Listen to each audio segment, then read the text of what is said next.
ভাগবতের একই লীলা হায় রে হায়, গাভীর পেটে মানুষের বাচ্চা জন্মায়। ওহো, আপনারা হয়তো শুনে বুঝতে পারছেন আর আমি কি বলতে চলেছি। হ্যাঁ, আমি ঠিকই বলছি।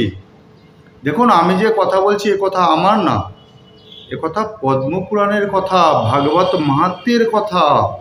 এ কথা আমার কথা না। আপনারা অনেকেই ভাববেন যারা আমি তো হিন্দুদের ভাবাবেগে আঘাত দিচ্ছি, হিন্দু হিন্দু বিরোধ করছি। কিন্তু আপনারা এ কথাটা না ভেবে এটা ভাবুন না কেন, সমাজে যত কুরীতি আছে, যত কুসংস্কার আছে, সেগুলো দূর করার জন্য ভিডিও করছি। তার কারণ কি, আপনারা যদি নিজেদের মধ্য থেকে এই সমস্ত কাছাড়ে কাহিনী নিজেরা যদি না দূর করেন, তাহলে আর কি হবে? মানে আপনারা সমাজকে কী শিক্ষা দিতে চলেছেন এর মাধ্যমে? এইসব কাহিনীগুলোকে সমর্থন করে আপনারা কি শিক্ষা দেবেন? আগামী প্রজন্মকে আপনারা শিক্ষা দেবেন গরুর পেটে মানুষের বাচ্চা হয়? একথা কেউ মানবে? একথা বললে ভবিষ্যতে আপনার যে ছেলে মেয়ে যুবক যুবতী যারা রয়েছে, তারাই সনাতন ধর্মে থাকবে? তো সনাতন ধর্মে থাকবে না, তারা হয় বিধর্মী হয়ে যাবে, নয় নাস্তিক হয়ে যাবে।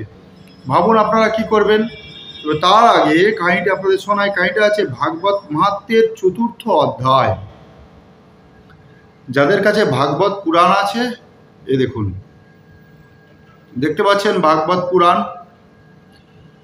তো এই ভাগবত পুরাণের যে ভাগবত মাহাত্ম্য, তার 4র্থ অধ্যায়ের ভাগবত মাহাত্ম্য কেউ মন গড়া লেখেনি। এটা আছে পদ্মপুরাণের কাহিনী, পদ্মপুরাণের উত্তরখণ্ডে। ঠিক আছে, দেখুন এখানে লেখা আছে, আপনারা 61 নম্বর শ্লোক থেকে পড়বেন। 4র্থ অধ্যায়, ভাগবত মাহাত্ম্যের 4র্থ অধ্যায় 61 নম্বর শ্লোক থেকে। তখন নিজের ছেলের মুখে চেয়ে আত্মদেব তাতে রাজি হলেন। মাতা ধুন্দুলি ছেলের নাম রাখলেন ধুন্ধুকারী।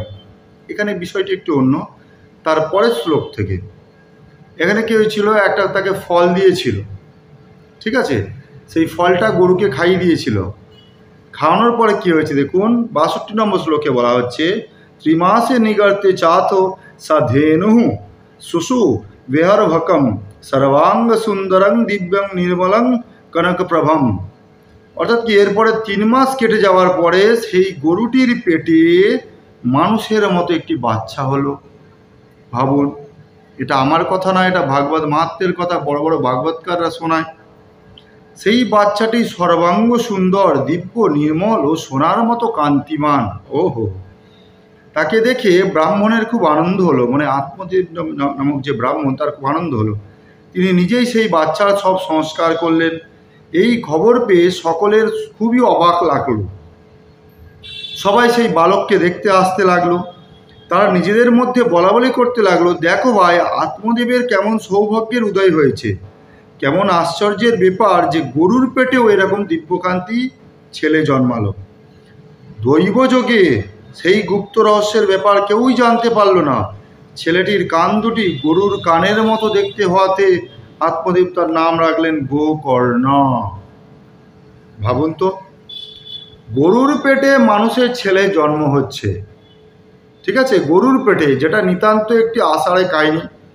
আবার তার কান দুটো হয়েছে, মানে আমার যদি পুরো বডিটা ধরেন, পুরো বডিটা আমার থাকলো, আর কান দুটো যদি গরুর থাকে, মানে গাভীর থাকে, তাহলে আপনাদের কী মনে হবে, এ নিশ্চয়ই সেজে কোনো নাটক করছে। অথবা এই ধরনের কাহিনী আমি যদি কাউকে বলে বেড়াই, বা আপনারা যদি কাউকে বলে বেড়ান, তাহলে যে কেউ ভাবে এবারে নিশ্চয়ই গুল মারছে, গুল ঝাড়ছে। কোথা থেকে কী দেখেছে তার ঠিক নেই। আমরা ছোটোবেলায় কিছু কাহিনী পড়েছিলাম, ঠাকুরমার ঝুলি বা ঠাকুরদাদার ঝুলি, বা ধরেন কথা শরীর সারের গল্প, বেতাল পঞ্চবিংশতি, পঞ্চতন্ত্রের গল্প, এই সমস্ত গল্প। ঠিক আছে, তার মধ্যে অনেক রূপকথা বলা থাকতো। সেই রূপকথার মতো এটাও হচ্ছে বড়দের রূপকথা। এই যে ভাগবত মাহাত্ম্য, এটা হচ্ছে বড়দের রূপকথা। কারণ কি, গাভীর পেটে মানুষের জন্ম, তার কান দুটো আবার গরুর মতো। আপনারা একবার ভাবুন, এই কাহিনী নিয়ে আপনি সমাজে মুখ দেখান কি করে? আপনারা এই কাহিনী সাপোর্ট করতে, আমি জানি অনেকেই গালাগালি দিতে কমেন্ট বক্সে চলে আসবে। তো যারা গালাগালি দিতে আসছেন কমেন্ট বক্সে, তাদের জন্য এক বালতি শুভেচ্ছা। আর দ্বিতীয় কথা হলো, আধুনিক যে সমস্ত সনাতনী প্রজন্ম, হিন্দু প্রজন্ম, যুবক যুবতী, তাদেরকে আপনারা কীভাবে বোঝাবেন? এই সমস্ত কাহিনীর জন্য হয় তারা বিধর্মী হয়ে যাবে, নয় মুসলিম হয়ে যাবে, খ্রিস্টান হয়ে যাবে, হালেলুইয়া করবে, নয়তো নাস্তিক হয়ে যাবে। তো অতএব আপনারা ভেবে দেখুন, আমরা যে বারবার বলি, আষাঢ়ে কাহিনী ত্যাগ করুন। ত্যাগ করে বেদ, উপনিষদ, দর্শন, রামায়ণ, মহাভারত পাঠ করুন। আপনাদের প্রকৃত জ্ঞানচক্ষু খুলবে। এই সমস্ত ধান্দাবাজদের লেখা কাহিনী আপনারা বয়কট করুন। তো বন্ধুরা, আশা করি সমস্ত কিছু বুঝতে পারলেন। সবাইকে ওম নমস্তে, জয় শ্রীকৃষ্ণ, জয় শ্রীরাম।